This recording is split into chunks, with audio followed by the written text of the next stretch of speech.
Hello guys, dito po kami sa Diplomat Hotel at samahan niyo po kami dito po sa sabi nila kakatakot-takot daw na area na ito. Okay, guys, samahan niyo po kami.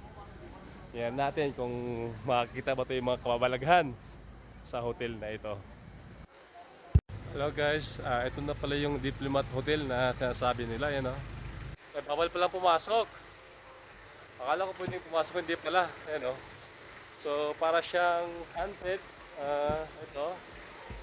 Nakita niyo yung mga ano na yan, nakaharang, bawal siya pasukan, bawal pasukan yung Diplomat Hotel, hindi ko namin alam bakit bawal yan. So nandito tayo, doon din sa taas yan, no? Ayan, yan. So, tingnan natin kung paano tayo makapasok sa loob ng Diplomat Hotel. Ayan.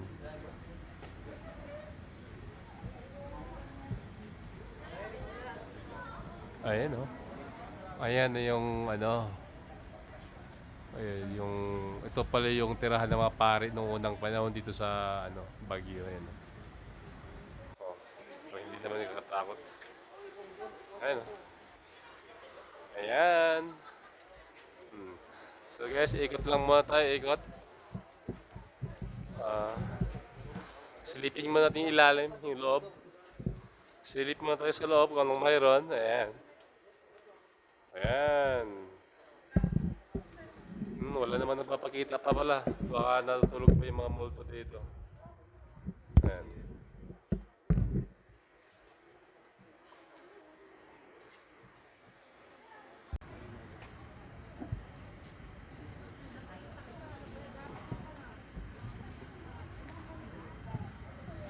Guys, ayan, ito na.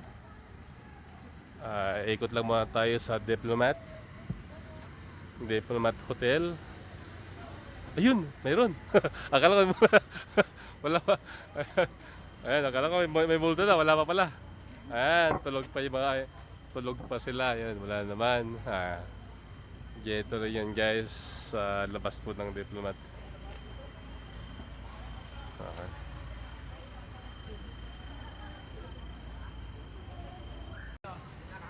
Tayo muna tayo, Tor. Ikot-ikot. Ikot-ikot.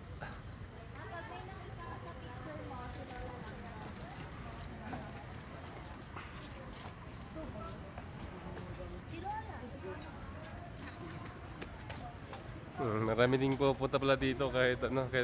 Wow, ano ba yun? May tao? Tao ba yun? May dubo nga oh.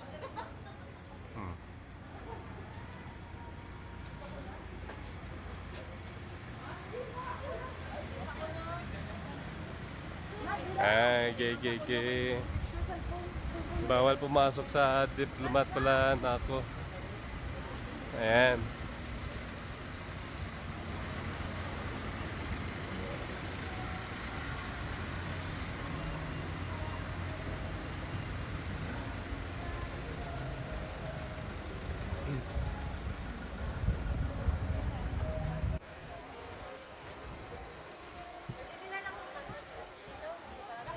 Ayan guys, hanggang dito na lang kasi patapos na tayo. Ay sige, pwede kuha ng sige. Hindi pa kayo sa gitna. Wag masyado doon. Okay. Kasi masyadong maliit ang kanya.